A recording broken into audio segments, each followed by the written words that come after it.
Yo, welcome everybody. Welcome back to the second episode of the Left Fresh podcast. Um, Had a good first episode, a lot of good feedback, a lot of good energy.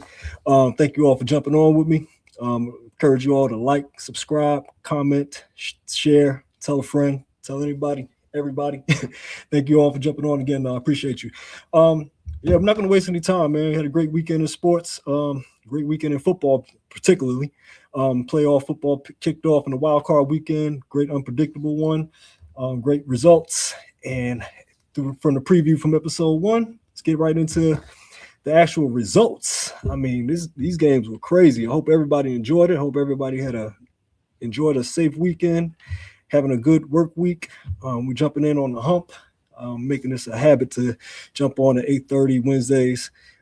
Still looking at maybe another day or so, but right now, Wednesday is the time of the week. If you want to talk sports or listen to some sports or give some good feedback, come on, jump on the live with me, man. Left Fresh Podcast, place to be, man. I appreciate you all. Thank you again. But yeah, no waste, no time. Let's get right to it. So we had the Rams and the Panthers. LA went to Carolina, handled business in the clutch, very close game. Looked like they had a good control on the game at first, and then here come Carolina storming back. I'm gonna tell you this, for Bryce Young's first playoff game, I mean, I was pretty impressed. You know, he put up a good effort. Matt Stafford came through with an MVP performance, game winning. I mean, MVP like drive. Game wasn't so much Matt Stafford standards, but he definitely pulled it out when he needed to get it done. I like the way the Rams kind of came together and fought off that comeback, because that could have been an ugly collapse on the road in a playoff game. And I think they did a good job of coming back and, staying in the game and not completely collapsing and choking. So, yeah, that was good for Matt Stafford. He did have 304 yards and 3 touchdowns. So, 3 tutties not bad at all. But like I said, Bryce Young, Panthers fans, you might have to take him. You might have to extend him. Yeah, he's not the greatest quarterback. I'm definitely not an elite. But quarterbacks are scarce, and you can probably stack up and build around them so you can compete. You are in the NFC South. You won by being under 500. So, I'm not saying break the bank or break out the Brinks truck for him or anything like that. But see if he's open to a team-friendly type of extension.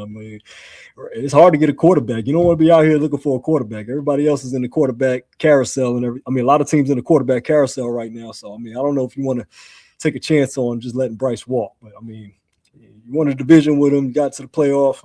Put up a good competitive fight. It's not a draining loss for a first time playoff appearance for this new Panthers core. So it's all good. Yeah. So, and then Matt Stafford. They got off good. They got off going real good early. They looked like a strong team running on all cylinders. And then they had a little sputtering. Like I said, they're on the road. The playoff game. I know it's the Panthers, but the Panthers did beat them earlier this season. So, it did look like it could have went either way at one point. But then Matt Stafford, like I said, veteran quarterback, MVP candidate, showed us why he is an MVP candidate, got the game-winning drive and closed the deal. So the Rams move on. The Panthers go home. Like I said, Panthers got something to look forward to in the offseason just to keep rebuilding. Rams going to the next round. Moving on to the next game. Packers, Bears. Whew. That game there, man. Packers. Oh, man, that's a heartbreaking loss for Packers fans. It looked like a convincing win. It looked like you were just pushing the Bears around. It looked like a typical playoff game. Caleb takes his lumps, goes on the offseason and everything like that. And then out of nowhere, Caleb Williams just puts on the show, and it's like, it's crazy, man. It was like the 4th and 7 he hit was ridiculous. You know what I mean? Like the 4th and 7 that he hit. Perfect strike, like drop right between 3 defenders. Yeah. Caleb Williams has shown the arm talent that everybody was everybody made him a number one prospect for. You know what I mean? That's what made him a number one prospect, his arm talent. And, he put it on full display when it counted, and he's starting to learn how to manage drives better. He's not missing as much as he used to. He's not looking as nervous in the pocket. I mean, Ben Johnson's offense got them running on all cylinders right now. You know what I mean? And it's like that offensive line is ridiculous. Yeah, beat the Packers in purple polish even halfway to this field. Yeah, man. I mean, like, you know, yeah, he came out and I mean, they were down. I mean, they were beat up at first. You know what I mean? And it is like once they're never out. You know what I mean? They're a second half team, and I mean a lot of just pundits were asking, can they sustain this? I mean, they're a team that plays all four quarters. You know, you really got to beat them to beat them. You know what I mean? So it's like there's no logic to the whole. Being a good team in the clutch is like, what's the problem? But I mean. Yeah, Caleb Williams, I mean, looking like Iceman and everything. And the most impressive part is the run game. You know, like I said, Ben Johnson has done a great job of getting the run game going. You know what I mean? And it's like that Bears offensive line is definitely improved. You know what I mean? Like they took a big critical injury in that game, but yeah, that offensive line has definitely improved. And it's like that was really the most impressive part to me. You know what I mean? It was like how they rallied back, and then they just got the run game going patiently and everything like that. They didn't panic, anything like that, and they just rallied back. And I mean, once I seen the score get to like a 14-point lead, I said they're gonna come back. You know, Caleb. If the Bears don't have a great defense, but they have a bend don't break defense, where you know if they're rallying, that defense rallies up around Caleb. Like, hey, Caleb, we're still in this as long as we got Caleb. He can throw the ball. You know what I mean? He can make the plays. He can manage the game. You know what I mean? So it's like we got to make a stop and get the ball back for Caleb to win this game, and they're rallying around him. So, you know, the Bears is having one of those crazy playoff runs. Looks like the start of, at least. You know what I mean? But we'll see in the next round. Moving down to the Bills and the Jaguars. This was another really good game. Josh Allen, just like Matt Stafford, with the heroics in the end. You know what I mean? It's like I was really impressed with Josh Allen kind of putting up these Herculean efforts. You know what I mean? And it's like that's the kind of thing, is like how much can he elevate a team? And he's got the leading rusher in James Cook. So it's also a matter of distributing the ball with, you know, the run game, getting the run game going as well. I mean, the receivers is kind of a weak spot, but the offensive line is pretty good. But you know, the Bills are still kind of relying heavily on Josh Allen to have great games in order for them to make a deep run in these playoffs. And he's really under pressure. I mean, we talk about quarterbacks on trial. I mean, Josh Allen is definitely on trial this year. I mean, no Mahomes, no Lamar Jackson. You know, some of the best quarterbacks is out of the way. I mean, reigning champions just got sent home. You know, we'll get to that in a second. But, you know, Josh Allen looks like he's living up to the, you know, against this Jaguars defense, who's been impressive all season. Yeah, Josh Allen looks like he may be gearing up for one of those postseason runs that everybody's got him on trial to make. So, I mean, I wouldn't be surprised if Josh Allen, you know, has another great next game. I mean, he looks like he's running on all. I mean, the Bills look like they're running on good cylinders and everything like that. And, you know, like I said, they get the run game going with that, with James Cook. I mean, yeah, the Bills can possibly make a deep run. I mean, I know they had these stumbles in the regular season, but I mean, getting hot at the right times was what it's all about. And then that NFL wild card game on this slate was kind of sweet for me as a Giants fan, you know. But I mean, objectively, I think the Eagles are a really talented team, and I think they've been underachieving despite how good they've been playing. Like, there's actually better for the Eagles, and everybody's kind of wondered about it all season long. And, you know, I think a lot of Eagles fans were kind of defensive about the chatter, of course. I mean, they're defending their team fresh off a Super Bowl ring. Like, you know, some of the scrutiny was a little unnecessary, but I mean, it's hard to repeat. And, you know, they just didn't look as sharp as they did last year. They lost some parts on their line. The defense was still immaculate, but that offense just couldn't get it right. And I mean, the offensive coordinator lost his job right after. I mean, Kevin Patullo just was canned like a couple of days. This is like yesterday, I believe. So, you know, that offense with that line and that with Jalen Hurts, two elite receivers, Saquon Barkley back there. I mean, the expectations is high. And, you know, to be able to sputter like that throughout the regular season and then get to the playoffs and still kind of had the same problems. I mean, especially on the last play. The fourth and 11 to seal the game. I mean, the draw up play to have verticals. He called verticals on 4th and 11. But, you know, the 49ers had a great game plan. Christian McCaffrey, CMC, Mr. All-Purpose. He had a low-key MVP season. I know it's a quarterback award, but, you know, Jonathan Taylor started off hot. CMC kept it going all season long. I mean, all-purpose yards, good receiving target, running game. I mean, he was kind of the cog that kept the San Francisco engine going, you know, and Robert Saleh keeping that defense good, even with Fred Warner being out and Bosa being out. I mean, impressive effort by the 49ers. I mean, they've been a sneaky good team all season long. So going into Philadelphia and making that win like that on the road, yeah, I mean, that was a big playoff win for them. I mean, it's getting interesting. I mean, so me personally, I feel like of course the Packers weren't upset. I mean, because, you know, the Bears of experience, we didn't think they would knock them out like that. You know what I mean? And then of course the Eagles, the reigning champs, getting sent home. So that was a pretty exciting twist for the wild card slate for that part. Unfortunately, the rest of the wild card weekend wasn't that very interesting. Part for the Eagles and 49ers game being up there twice. But to wrap it up, Patriots and Chargers. Yeah, that game was a bit of a snoozer.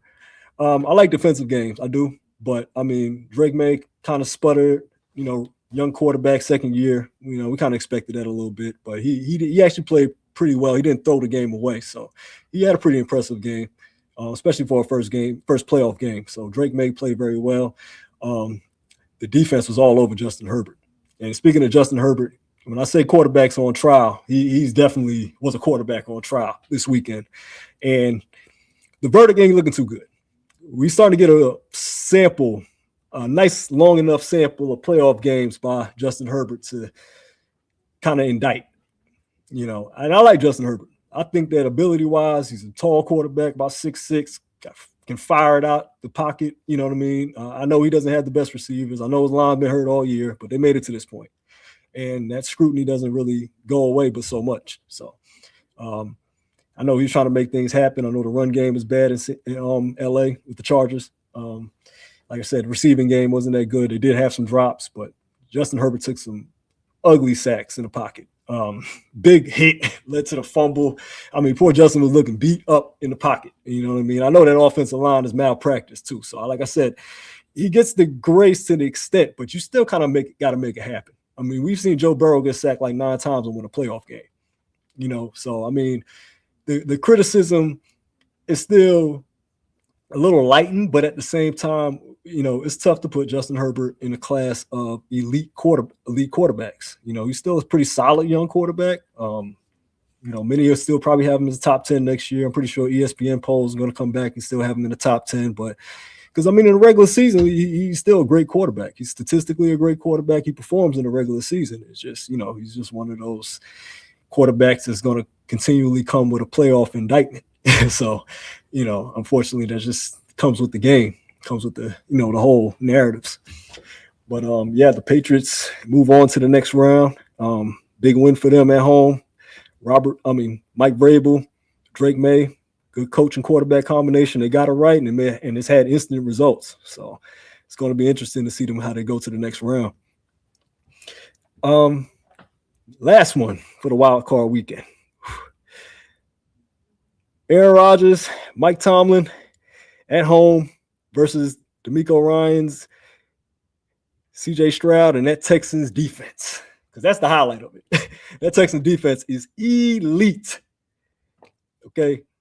That defense is crazy. I mean, to me, that defense is, I mean, when you got 2 elite edge rushers, when you got Danielle Hunter, when you got Will Anderson Jr., those are 2 elite edge rushers. When you got them on both sides like that, I mean, the rest of that defense, and then you got Derek Stingley. I mean, you got great safeties. I mean, that defense is complete and elite. Okay, and it was on full display against poor Aaron Rodgers, another quarterback who just took a licking. I mean, Sunday and Monday nights was a bad night for particular quarterbacks, man. I mean, listen, Aaron Rodgers got sacked mercilessly, gave up a strip sack, touchdown. You know, the Texans were just all over all game. I mean, couldn't get anything going. DK Metcalf had a critical drop, after a 2-game suspension. I mean, I'm not blaming the suspension either because DK's had some drops. Big talented receiver, you know what I mean, as far as physical specimen, but I mean, drops are kind of come with DK. So, it's kind of like not say usual, but I mean, I wasn't the most surprised. Texans were just all over him. And despite CJ Stroud not having a great game, he had a handful of fumbles, several fumbles. And it was just the defense that pretty much willed that team to victory. I mean, it didn't matter. Steelers couldn't capitalize off anything. Anything they try to make, the Texans took away from them. I mean, it was just a beatdown. I mean, obliteration. Okay. I mean, the pick six, oh my goodness. I know Aaron Rodgers had a legendary career and everything like that, but yeah, going out with a pick six like that, I mean, yeah.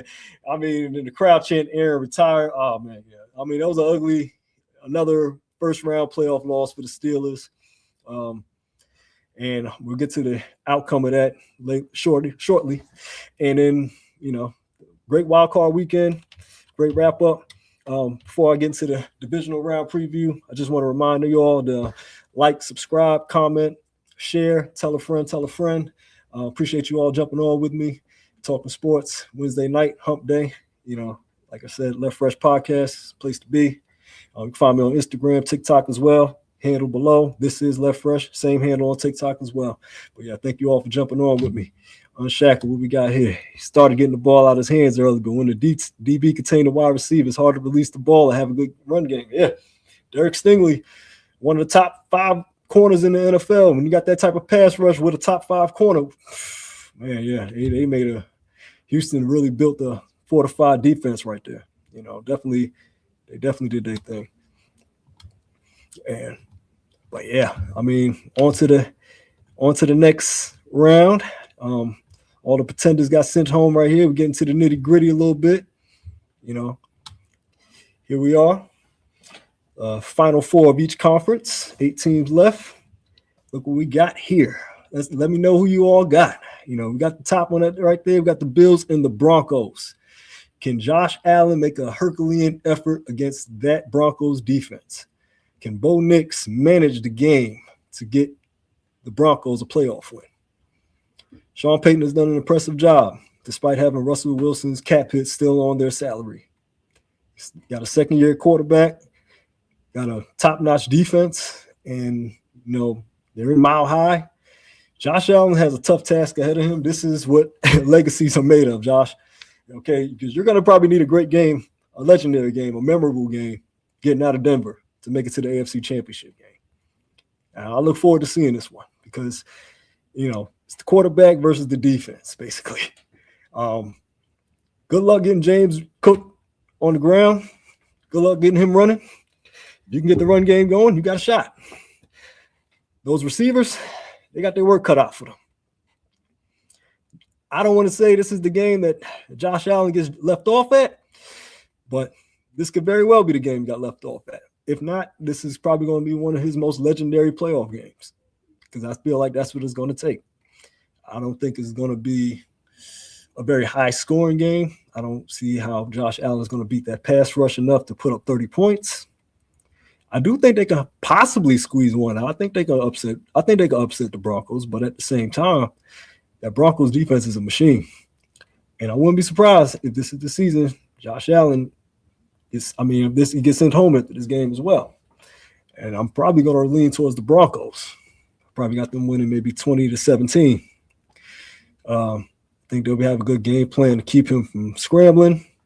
I mean, keeping him in the pocket. I seen the Texans defense get after him. I seen the Falcons defense get after Josh Allen. I think the Broncos defense has a chance to really make life hard on him. I think Bo Nix can make plays against that Buffalo's defense. I mean, not a lot of plays. I mean, I don't think Bo Nix can light it up on him, but I think that he can actually manage a game enough to win. And if the Broncos get a run game going against that Buffalo run defense, then it's not going to be, it's not going to be that tough for them.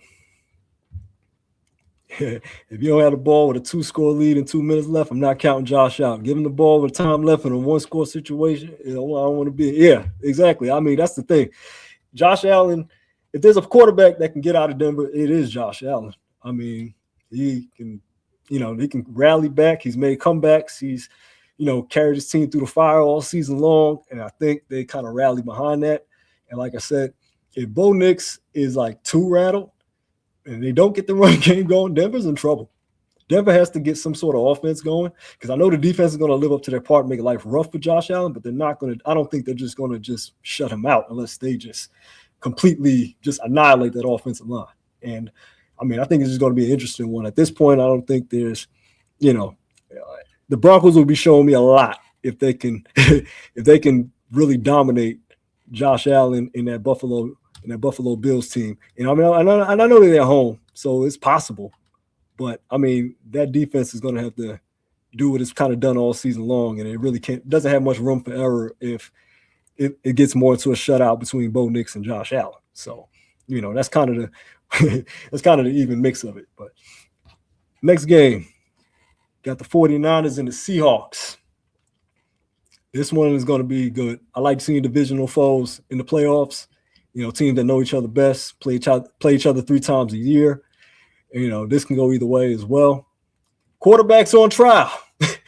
Sam Darnold.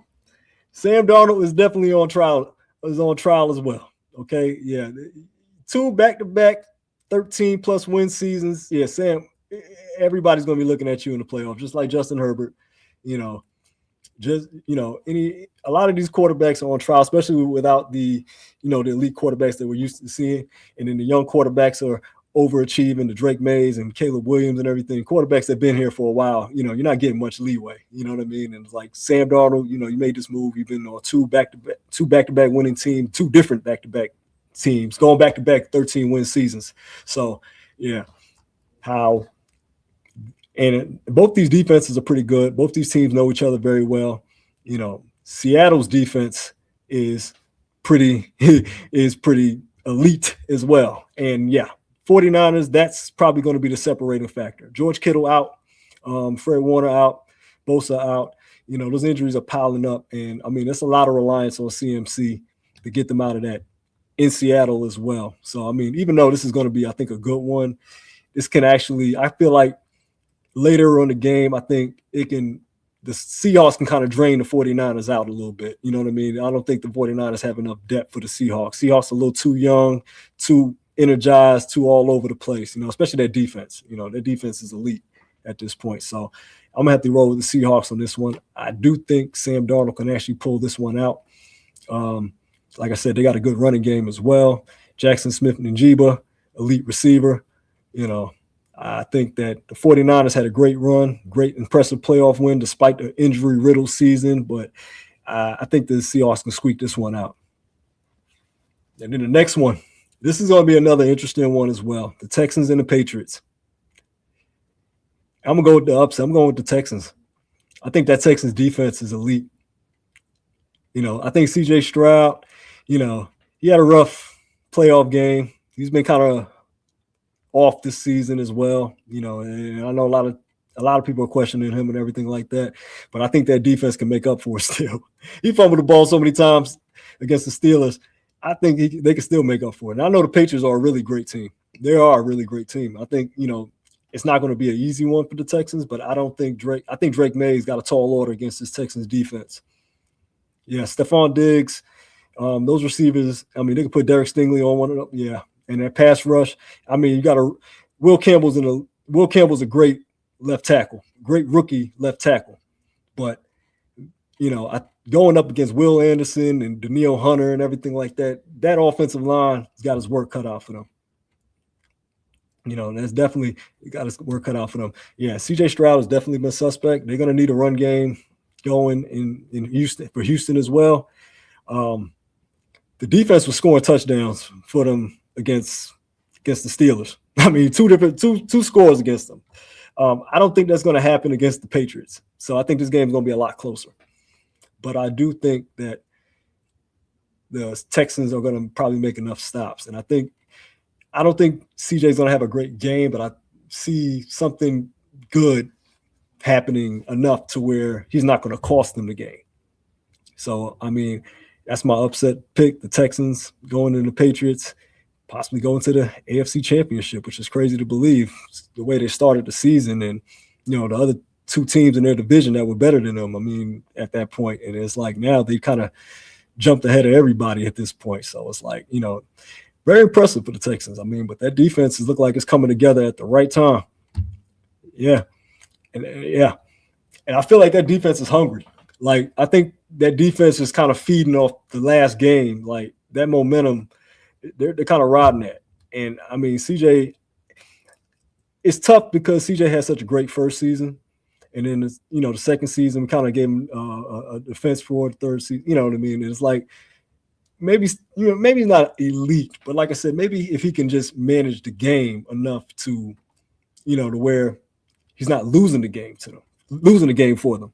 So if he can perhaps work on managing without trying to make too much happen, the Texans could probably steal this one in New England, in Gillette Stadium. I mean, this is still a young quarterback in Drake May.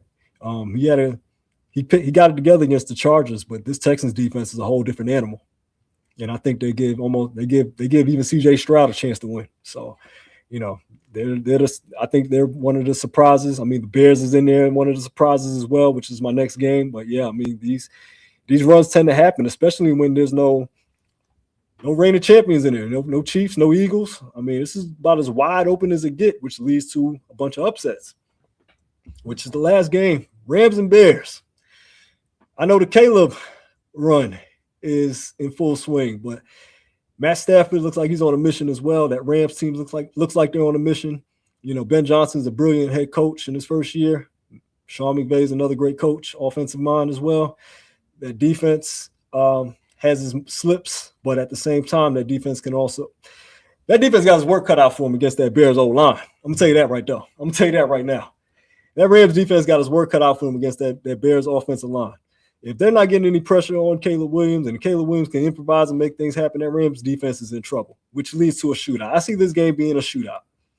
Honestly, I think this game go up to the 40s, in which I think the Rams can actually win this, of course. I think the Rams can go to the Super Bowl at this point, especially without the Eagles in the way. I think the Rams can go to the Super Bowl, but that defense can't give up too much because Caleb's becoming another one of those quarterbacks. You don't want the ball in his hands with a minute left. That's a bad situation. I mean, 4th and 1, his escapability is starting to kick in. It's been kicking in. I mean, he got sacked a lot. He took a lot of sacks, but now that he's not getting sacked as much, that escapability looks that much better, and he's getting better at it. And then on the flip side, though, yeah, you're right on Shackle. I mean, that Bears defense got his work cut out for him as well. Devontae Adams, Nakua.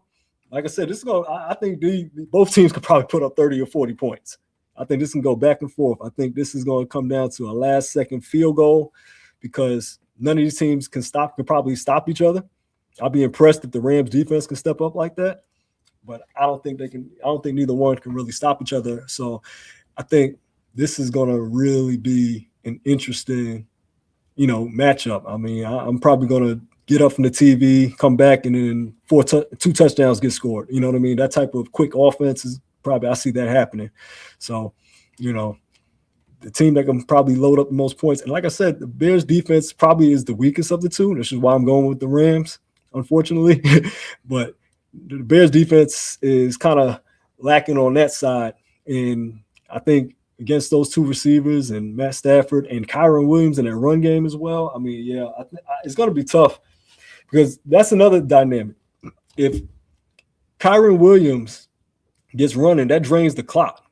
Teams that run the ball well in the playoffs, you keep these quarterbacks off the field so that they don't kill you with that 2-minute drill or that last minute drive.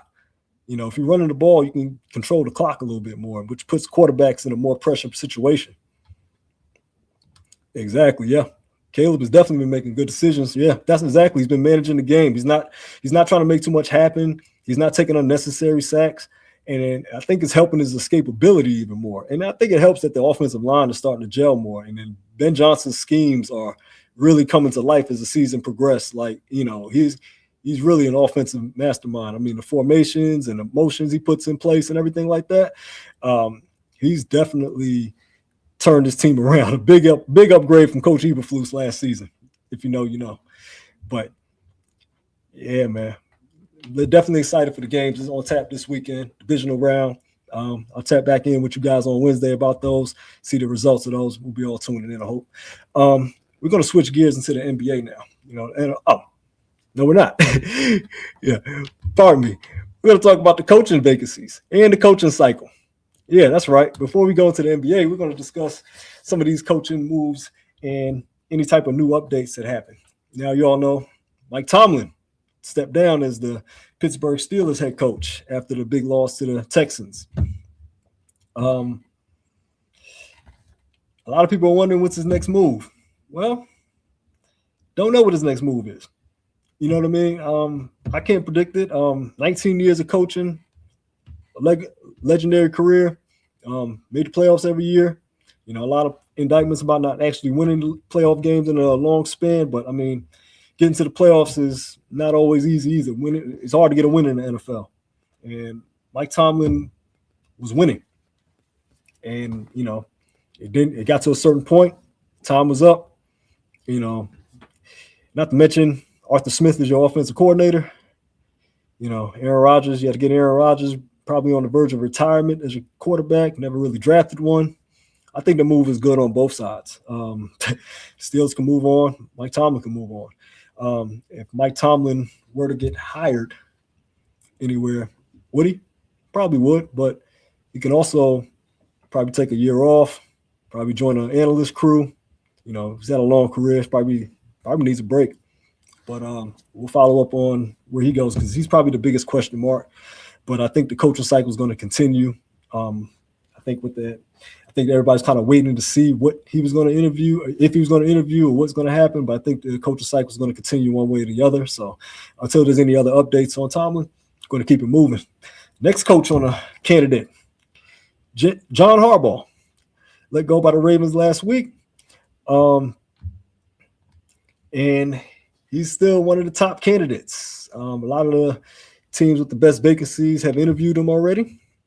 I know one thing, the game has evolved. Some of these coaches in the cycle have not. Yeah, that's an interesting point because there was a lot of media. There was a journalist for the Baltimore Sun who spoke about Lamar Jackson and John Harbaugh not having the best of relations, and a lot of speculation about whether that was verifiable or if the sources were reliable and everything like that. And now you're starting to hear a little bit of the rumblings again. So it's like, sometimes the media is just digging, and sometimes they really have something. They might have smoke and might be fire there. But, nevertheless,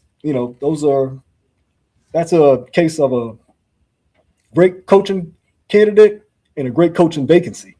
Like John Harbaugh is probably one of the best coaching candidates available, and the Ravens are probably one of the best coaching vacancies available.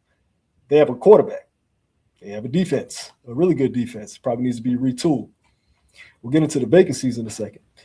Another great candidate, Kevin Stefanski, let go by the Cleveland Browns.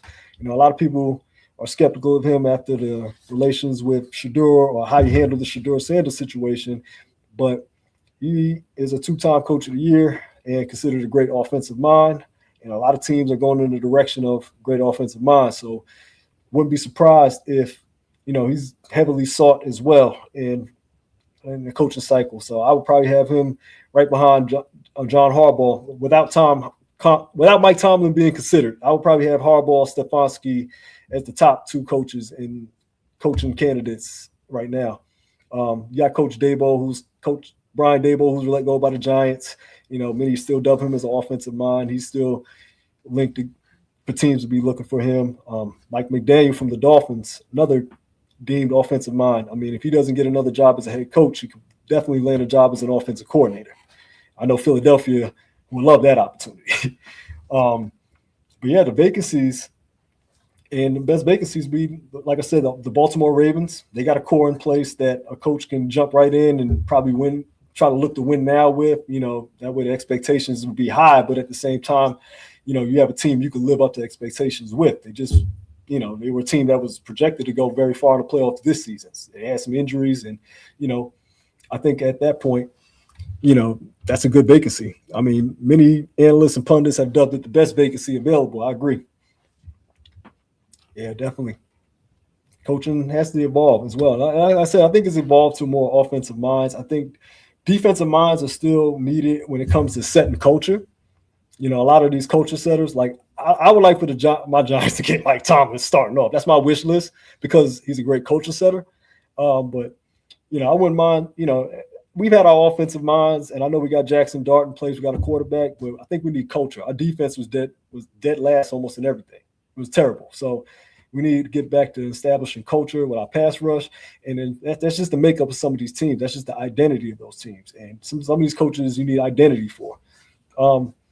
Another desirable coaching vacancy.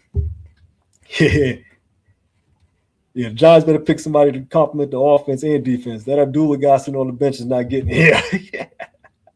Yeah, you know what I mean? It was like we had Dexter Lawrence. He had injuries all season. He should be back healthy. Brian Burns had led us in sacks. He was the only one that had double-digit sacks. Abdul Carter had a lot of pressures, but didn't get to the quarterback. You know what I mean? And we just kind of, you know, Thibodeau as well. You know, we got to get those parts together to get the defense roaring. You know what I mean? Get after the quarterback because, you know, we lost some double-digit leads because of that defense. Double-digit leads, several. So, you know, that's not expectation. We need a defense. We need some sort of defensive mind back in there. If not a defensive-minded coach, we need a defensive coordinator, a great one. But that's the Giants vacancy. That's a pretty decent vacancy. As many analysts are saying, it's a great, you know, vacancy, and I agree as well too. I mean, I think the defense, you know, the defensive line, we need a corner, but we need a run game. But you got Malik Neighbors coming back, you got a quarterback. So Ravens and Giants, good vacancies for a quarterback. I mean, for a coach, good coaching candidate to jump into. And I'm going to tell you the sneaky good I don't even think it's a sneaky good vacancy. The Atlanta Falcons. You know, yeah, you got Kirk Cousins, you're stuck with him. But, I mean, he looked pretty good at the end of the season. I mean, you got a run game. You got Bijan. And Bijan can run the ball. You got bring back Algier maybe. You know, franchise him, do something. But, I mean, you got a run game. You know, all you need is Kirk or Penix, one of them other, to manage the game. You got Drake London still. Don't know what you're doing with Kyle Pitts. That's going to be interesting. But right now, offensively, you know, it's about tweaking that offense. Because surprisingly, the defense, which has always been the Achilles heel of the Falcons, has been great. And I think is on the verge of being elite. You got two great edge rushers that were rookies. All right, that pick went to the Rams, but it was kind of well worth it for Pierce. You got pass rush. You know, AJ Terrell's a pretty good corner. Jesse Bates still got him in the backfield. I mean, that's a good – I know. Other than the quarterback situation being shaky, you know, other than that quarterback situation being shaky, I would say, hey, man, Falcons is a great vacancy. You know what I mean? So, I mean, I was saying if Mike Tomlin was going to come back coaching, I mean, he would fit great in Atlanta. You need a coaching setup for that defense. You got a run game. You got a veteran quarterback who can manage. You know, I mean, that's a sneaky good vacancy. The Dolphins is another vacancy. But you don't know the situation with Tua. You got a lot of key pieces that got traded away and got to rebuild with it as well. So the Dolphins, you know, I wouldn't necessarily say they're the best vacancy. They're probably the next tier vacancies after the Ravens, Giants, Falcons. And I mean, the Steelers, they look like they need a retool as well. They're probably on that next they probably need a retool. Definitely need a spark on offense. Yeah, Falcons got to pick up a halftime. They got to be able to finish games. And I think that comes down to coaching. I mean, I think Raheem Morris and clock management was kind of the Achilles heel, especially against the Jets. So, yeah, I really feel like, you know, a good coach is kind of the tweak they need. I mean, the Falcons kind of been looking for a good coach for a while. And I think they, you know, Terry Fontenot got let go, but other than the quarterback position, he kind of got a lot of pieces right. So whoever comes into that position, Matt Ryan, you know, could look for somebody to put in place to get the Falcons, you know, back into the divisional race. I mean, because that's almost too much talent to not win the division in the NFC South. And so another good vacancy. Yeah, but Dolphins, Cardinals, Titans, Raiders, those are probably the next tier down. Dolphins is vacancy than the Cardinals and the Raiders. Cardinals is an awful vacancy, honestly. You don't know what you're doing with Kyler Murray. You got some young pieces in place, but you still need more. I mean, you got high draft picks, but I mean, you're pretty much starting over in Arizona. You're always starting over in Las Vegas. You're always starting over the Raiders. So that's a blank canvas job for, a coach that it's not probably getting one of the more alluring vacancies, but it's a vacancy. So yeah, but that's the news so far. That's what's up in the air until the next episode. I'll have more coverage for you all once we get more news. And like I said, by the next episode, we'll probably have something else spinning in the carousel. But yeah, moving on to the NBA. It's been getting a little interesting, not too much interesting. I mean, nothing out of the ordinary. I know that in the NBA, it's kind of a lull before the All-Star break. I mean, in-season tournament kind of ended already. I mean, a lot of people say that doesn't do anything for me. So I was like, I mean, it's right. I mean, I like basketball all time of the year personally. But, I mean, me, I like this point in the season as well because it's starting to pick up. Oh, yeah, let's get some of that NFL comments. Like, they have been like that since Super Bowl lost to Brady. Yeah, you are absolutely right. Mm-hmm. I think Brady's going to do something in Vegas. Yeah, they got something brewing. They're brewing. I think they probably draft Mendoza and just move forward with a new quarterback and, try to build around him. I mean, you got Brock Bowers out there. You got Ashton Jeanty out there. Probably trade Max Crosby. And, the Raiders got something up their sleeve. I mean, hopefully Brady, get more hands-on with them and he could probably spin something around. Yeah. But, yeah, back to that NBA. Yeah, that in-season tournament is pointless. I mean, listen, I don't know when it really picks up. Like I said, I mean, me, I like to think of myself as a purist. I'm going to watch basketball regardless. I mean, even if there's complaints about it and everything. But, yeah, I mean, it's kind of a formality. I mean, it has a little something to it. But, I mean, me personally, I'm going to watch basketball just to watch it anyway. So, I mean, but very interesting at this point. And we're going to, at this point, pull up the Eastern Conference standings. Like I said, nothing too much changed since the last episode. But there is some heated talks around the NBA, so still enough to talk about. At the top, Pistons still there. The Knicks fought their way back to second place. They're kind of trying to hold off the Celtics, who are playing very well with Jaylen Brown, continuing to play like an MVP candidate. No Jason Tatum. Still got Derek White. Still got a little talent around him out there, but yeah, he's playing impressively well.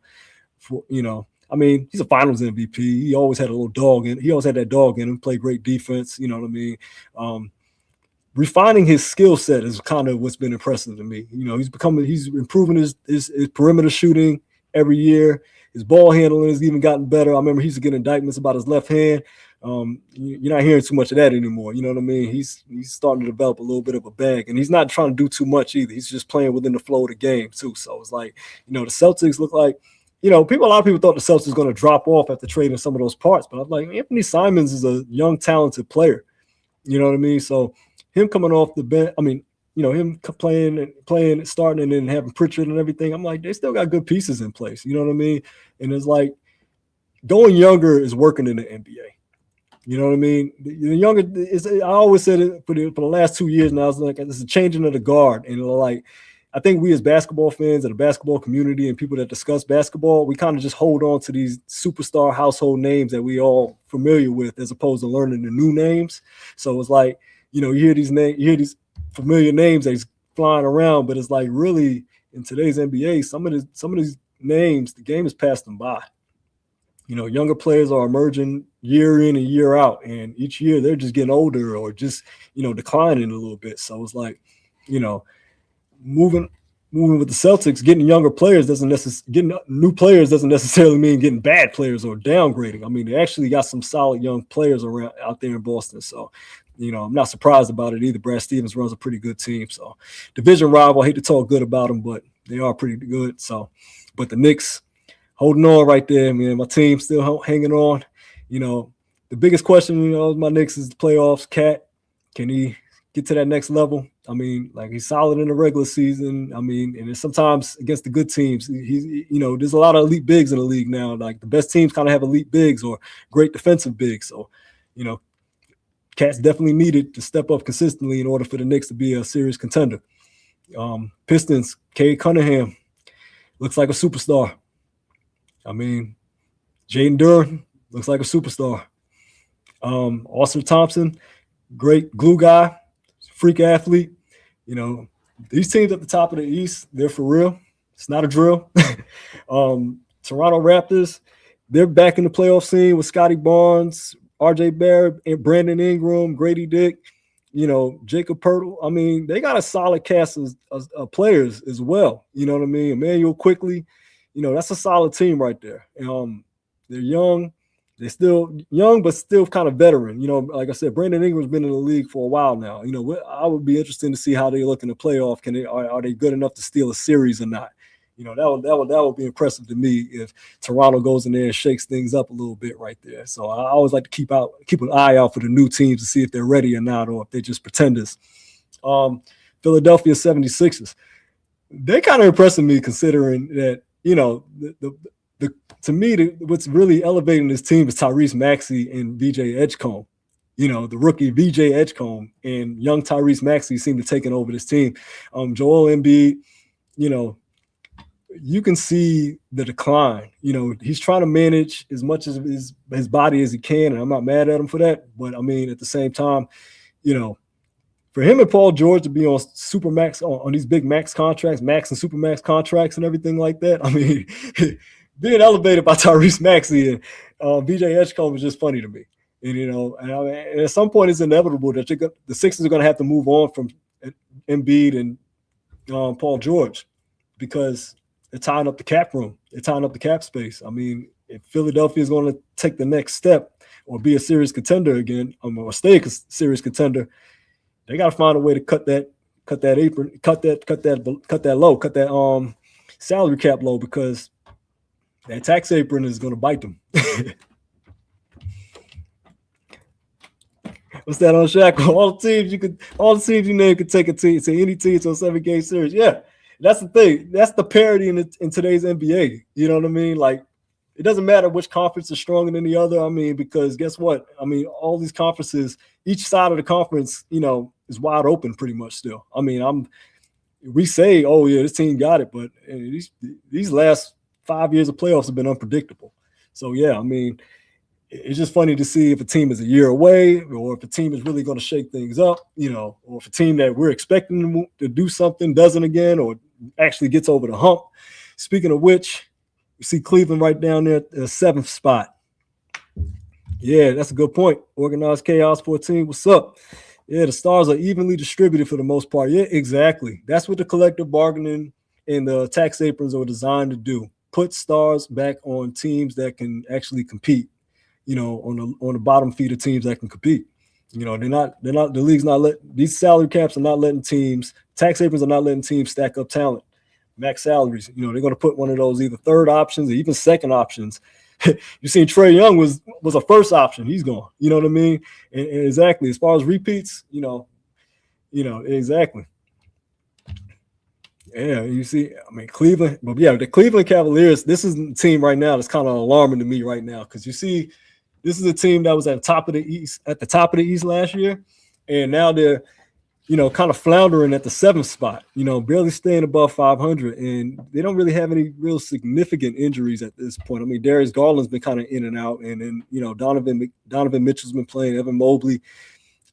Honestly, my bold take is I think this core is kind of outgrown Donovan Mitchell. And I know Donovan Mitchell's a bucket. He can do whatever, but him and Darius Garland are a very small backcourt. Hard to defend with two small guards. And maybe Darius Garland's the one that got to go, but I don't know what you can get for Darius Garland. You can get a lot for Donovan, but if you can still get a bit for Donovan Mitchell. I'll probably monitor that Cleveland Cavaliers situation. They traded for DeAndre Hunter last year so they can make a deep run, and here they are at the 7th spot. So, I can see them making something shake at the deadline. I'm not saying Donovan Mitchell's on the move, but they may try to tweak something else before they decide, hey, maybe Donovan time may be up, because he's getting up there in a little bit of age as well. He's becoming more of a veteran. So, his prime years in this window, they may decide to go with the young core, just like a lot of teams are doing. A lot of these teams are really trying to get rid of these big contracts, especially when you're building through the draft. If you're building through the draft and you got young talent and you hit on a pick, you're going to look at player that you're overpaying for. Yeah, when Mobley goes strong, they look good. Exactly. Yeah, Mobley has to have that motor. Mobley has to keep a motor. He's one of the best. He's one of the good finesse power forwards. Great defensive player of the year last year, reigning defensive player of the year. And him and Jared Allen. I feel like that Cleveland Cavaliers team is kind of underachieving right now. I can see them making a move at the deadline. So yeah, as you look at the bottom of the East, I can definitely see a team making a move. Maybe not at the deadline, but time may be up. I don't know if you watched the Milwaukee Bucks highlights or game where fans were booing. Bucks were getting obliterated by like almost 30 points, and the fans were booing, and Giannis kind of reacted a little bit emotionally, booed back, kind of put the thumbs down to them. And a lot of speculation online, on the internet, social media, everybody's buzzing saying Giannis is out of there. Giannis is good as gone. Honestly, I feel like just like with the Trae Young trade, 2 years too late. Okay, if you want to get rid of these stars, you have to get rid of them while you still have time. You might be able to get something. You might still be able to get a lot for Giannis because he's a top 5 player in the league. But when you hold on to players to where teams know you're not going to keep them, they're not going to offer the house to them for them. Especially if a team is a contender without them.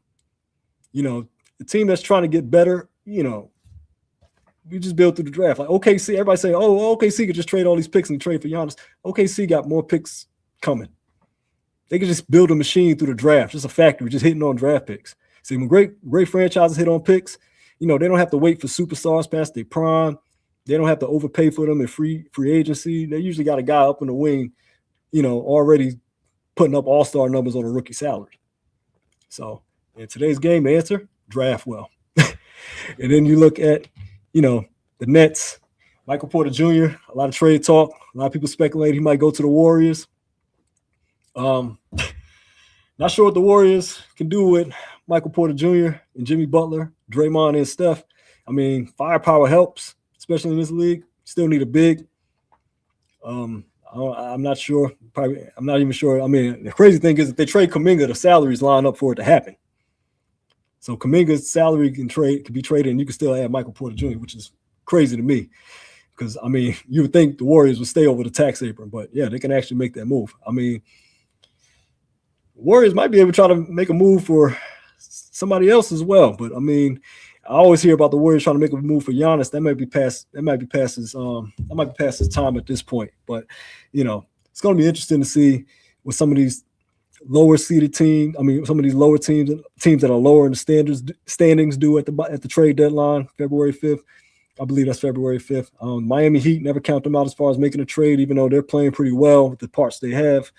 But, they're kind of in that middle of the pack as well. Teams in the middle of the pack, you should always kind of watch them when it comes to the trade deadline because they're all going to try to make a move to get back up in the standings. But it's really tough to make these moves with today's CBA. A lot of these salaries are really hard to move. And as we move to the Western Conference, you see the Thunder still at the top. You see the Spurs still at the top. Notice that those two don't need to make trades. They got their cores. And how they get their cores? Drafting. Yeah, they hit their draft picks. The Thunder still have draft picks. Matter of fact, if you look at the Clippers at 16-23, they're surging since Kawhi's been on this tear. I'm kind of scared that Kawhi's playing so well. He might have to sit down and get some rest. But yeah, the Thunder still have the Clippers pick, which is probably why they're playing so well because they don't want to give that lottery pick to they probably don't want a lottery pick going to the Thunder. But yeah, the Thunder have picks for days. They still got a core in place. Their stars are extended. They just kind of running. They had a great, impressive win, beating the Spurs, finally getting the Spurs foot off their neck after losing 3 straight to them. So that was a big win for them last night. Jalen Williams is starting to look like he's getting back into the rhythm. I'm not sold on the repeat, though. Not because OKC isn't good enough. It just hasn't happened in the last 6 years. I'm not sold on a repeat. This whole decade has never been a repeat. So, momentum is something. And seeing the Spurs winning these matchups against them is the reason why I don't see a repeat for them. I mean, I'm not saying the Spurs are going to the finals, but I mean, OKC has shown they've shown vulnerability. They've shown vulnerability during their playoff run last year. And Spurs have, even though they lost this one, they started looking like they was rallying before SGA got to the line to close the game and everything. But yeah, I'm not putting anybody in a repeat seat just yet. I gotta see it. I gotta see it in this decade to believe it. And then you got, like I said, Wimby playing at a high level, Dylan Harper, young parts. You got Carter out there. You got Carter Bryant, the rookie. He's going to be good when he's, great defensive guy, but he's still a little young. You got Harrison Barnes, veteran presence, championship winner. You know what I mean? So I wouldn't be surprised if the Spurs make an impressive run. I'm not saying they're going all the way, anything like that, but I would not be surprised if they made a pretty impressive run if Wemby stays healthy, barring any injuries. The Nuggets playing amazing without Jokic. Surprised last year, if Jokic was out last year, this team would be at the bottom of the league. If Jokic was out for an extended period of time last year, this team would be at the bottom of the league. They actually went with their younger parts, their younger players. They stopped looking stale. Peyton Watson looks legit. Strawher looks good. They got some core parts that if Jokic gets back, this team is dangerous. Okay, I mean, statistically, Jokic is still the best player in the league. So now that he has a core that he can actually sit down and rest, he's getting a little up there in age as well. He's in his 30s now. So now that he can sit and rest and then get back out there and pick people apart, Nuggets is definitely, like I said, this is why I'm not buying an OKC repeat. I mean, any given playoff series, any given matchup. Knicks versus Sacramento tonight. Yeah, on the road in Sacramento. You see Sacramento at the bottom of the standings, 10-30. Hopefully the Knicks better get this one. But yeah, as you see, the Timberwolves.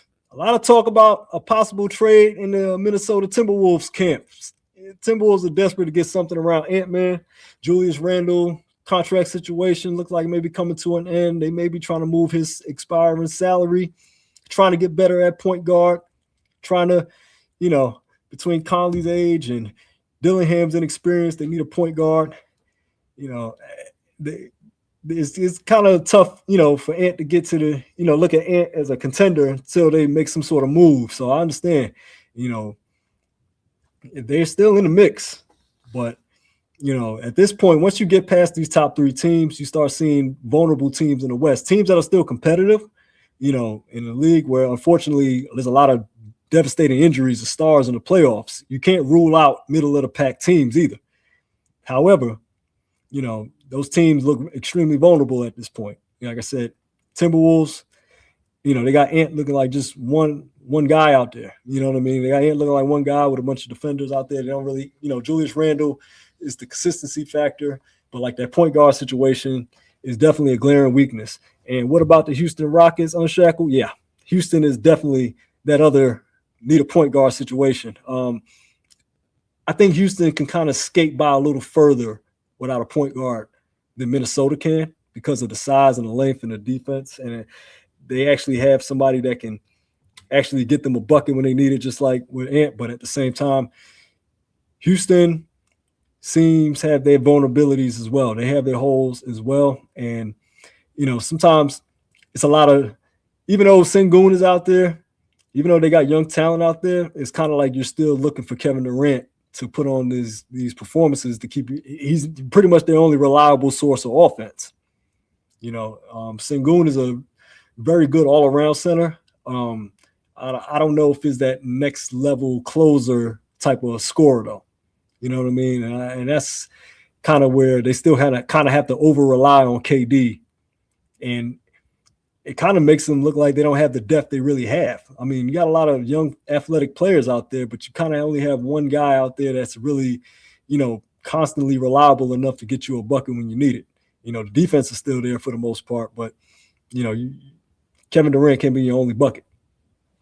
Surprisingly, the Phoenix Suns look impressive right now. Dylan Brooks is out there on his villain mode, and I would say, Devin Booker and everything like that's having a great season. They're a middle of the pack team that's impressive because everybody thought they was going to hit rock bottom after trading KD. But, they actually went out there and got some good, solid role players, and which is kind of what they needed. They were, getting out of that Bradley Beal business and that Kevin Durant salary business. You got some depth now. So it's like, they look a lot better than they did with that three max salary lineup. Man, they should have got Trae Young. Trae Young's contract was holding them up, though. It would have cost them too much depth. And Trae Young doesn't bring back enough defense for the defensive players they would have to give up to get Trae. So it's like, Houston really could have made a move for Trae to make the salaries line up, but it would have cost them too much depth. So I was like, but I know a lot of people thinking, man, if you see what Washington gave up to get Trae, Houston probably could have made a big move for him. Could have made a little move for him. But yeah, I understand. Like, I guess Houston is still kind of playing well enough to where they didn't want to shake the ship by adding Trae. And then plus, Trae's still recovering from a strain from his MCL injury, so they'll probably sit him down for the most of the season because the Wizards are tanking anyway. So that's pretty much the deal. That was pretty much the deal. That kind of worked really only for Washington, maybe, and we'll see how that works. But speaking of which, down to the middle of the pack, I already talked about the Warriors needing a trade or trying to make something happen. They're kind of middle of the pack. They signed Kuminga, but now they're trying to move him because they really don't have much use for him. But like I said, trading for Michael Porter Jr. will give them some more shooting, and that would help. Get another floor spacer, like, kind of a la Clay to Steph. But, the biggest problem with them, the biggest glaring weakness is they have no bigs. They get manhandled inside. Living and dying by the three in this era right now where all these centers are big and skilled and everything. Poor Draymond, he's out there fighting for his life. But, yeah. Another impressive team, though, is the Trailblazers, though. Deni Avdija is looking like a most improved player of the year candidate. He was drafted by the Wizards, international player, kind of flew under the radar, and then now the Blazers are still under 500, but he's putting on some impressive games, putting on some triple-doubles and everything like that, good young talent. Memphis, I don't know what they're going to do with Ja Morant. He's almost getting into it with his teammates and everything like that at this point, coaches and everything. He obviously is not happy in Memphis, but I think the self-awareness, CJ has been good for a couple games with the Hawks. Yeah. He's a veteran point guard. Good floor spacer for them. They got a bunch of defensive players around him. He was a good addition. I think the Hawks are not done trying to make a move, even though I would advise that they just keep that New Orleans Pelicans pick, which is, you see that pick at the bottom of the draft right there, that New Orleans Pelicans pick, that pick goes to the Atlanta Hawks. If you are a Hawks fan, you should be watching college basketball right now and just like rubbing your hands to see who is the next talent that the Hawks might be in line to get. Because, they can crap out in the lottery and everything, but they can also get the number one pick. And, this is a deep draft. Like last year's draft, this rookie class is great. They're projecting next year's class to be even better. So, yeah, the Hawks are in a great position to where almost – a lot of people say, they'll mess this up. But it's like, it's almost hard not to mess – it's almost hard to mess this up, especially with Jalen Johnson and the pieces that the Hawks got in place. So, I'd be patient if I was the Hawks, But, yeah, and then you look at the Clippers. Like I said, Kawhi playing too well. The Mavericks are starting to pick it up. Oh, yeah. Hey, what's up, Kasha? Yeah, just seen something that suggested Jaren Jackson to Boston. What do I think? You know what else I heard, Kasha? I heard Rich Paul on a podcast with Max Kellerman saying that the Lakers should trade Austin Reeves for Jaren Jackson Jr. LeBron was interviewed, I think, last night about those comments and said that, he kind of separated himself from those comments. Like, hey, Rich is, everybody knows I'm Rich. Rich is his own man. He speaks for himself, which I think so. I think so, true, too. Because I don't think Rich would intentionally do that, in that case, because, LeBron, that's his teammate. But, there's still a conflict of interest, nevertheless. So, yeah, Rich Paul is, doing podcasts. A lot of people say he's playing Puppet Master, I guess. Or, but he also said early in the year, that he doesn't think the Lakers were a contender. So it's not surprising that he's back on the podcast suggesting that they should make more moves or possibly make moves and try to, make something happen, while LeBron is there. But I think the realism is that LeBron makes 50-something million a year as a super max contract with a no trade clause. Okay. At the end of the day, this is kind of the cap with him, and I'm not sure what Austin Reeves is going to get you. I know Austin Reeves has value, but, it'll be interesting to see. Like you said, I don't know if Jaren Jackson Jr. would be the answer as far as rebounding. I mean, he'll be the rim protector you need. I mean, DeAndre Ayton is a double guy. Maybe that's also kind of a smoke signal to trade DeAndre Ayton as well. I mean, honestly, they just don't look very happy in LA. And it's surprisingly, they're 10 games over 500, but they don't look very happy in LA. You know, JJ Redick has always got these sound bites and different things of, alluding to not having any effort. And, they've been on a slide lately, 4-5 in the last, their last 9 games and everything. So, I mean, I understand it's not looking the best, but the Lakers are still middle of the pack, which means, like I said, in this league of parity, with Luka Doncic, MVP candidate, he's one of your leading scorers, and he's actually the NBA's leading scorer at this point. You got, what I'm saying? You see Luka right there at the top. You still have a shot. How good of a shot? You're middle of the pack. Parity means more than ever now. You know what I mean? Like I said, as long as you can remain in the standings, I'm not going to just rule you out. But at the same time, we can't say you're one of the premier teams. And it will be interesting to see if the Lakers make a trade if Rob Pelinka, if that prompts Rob Pelinka, if Rob Pelinka got something in the works, if Rob Pelinka's cooking. I don't know if the new ownership might be just out of the whole LeBron business at this point, just kind of waiting it out. But yeah, it's definitely interesting, the typical Los Angeles drama. But yeah, the Kings at the bottom, Pelicans at the bottom, Jazz. I want to see Ace Bailey get a little more minutes. He's been a little banged up and everything like that. But the West has been, the West, like I said, nothing too out of the ordinary just yet. Not too many surprises in the West too much since the start of the season. But, like I said, playoff time, the right matchup. If you're looking at these standings right now, think about these as playoff matchups. The right matchups, you can kind of go either way. Yeah, defensively, they're trash. Yeah. And that's an objective point. LeBron getting indicted for his defense. Luka gets indicted for his defense. DeAndre Ayton was a big that can get you a double-double, but he still doesn't address the need for a rim protector, which is why I see the Jaren Jackson name pop up. Like, yeah, he's an elite rim protector, or, so. But it'll be interesting. We'll see what happens, how this continues to unfold in LA. But yeah, if you look at the leaders up there, you see Jokic. Jokic leads the league in assists and rebounds, even though he won't probably be eligible for any awards at this point. The 65-game minimum, which a lot of players are giving kickback about, thinking there's too many games they have to play in order to qualify for awards. But, yeah, I mean, some of these names you see up here will make good trade targets as well. Alex Sarr at the top of the league in blocks. Maybe the Hawks should have picked him. I like Alex Risacher, but Hawks got a lot of wings. Maybe they should have took a chance on Sarr. But yeah, that's just one of my final notes right there. I mean, as far as trade talk, it's a lot of rumors. Nothing since the Trae Young trade, infamously, but there should be something cooking as we get closer and closer to the deadline. I'm gonna be on it, and there'll be other episodes since then. I'm gonna go ahead and wrap it up for the night. I appreciate you all jumping on with me. We had a good sports talk. Should be a great weekend of NFL playoff football. Should be a great rest of the week of NBA. I'm gonna be watching a lot of college basketball too. I'm gonna start covering that as well, discussing draft talks, different things. It'll be a little specials. Like I said, I might have to have another episode just special, but I'll keep you all in the loop about it. But I definitely appreciate you all jumping on. Don't forget, before you leave, click the subscribe button for me, please. Like, share, tell a friend about it. Good conversations here, good presentation here. I appreciate you all. Have a good night.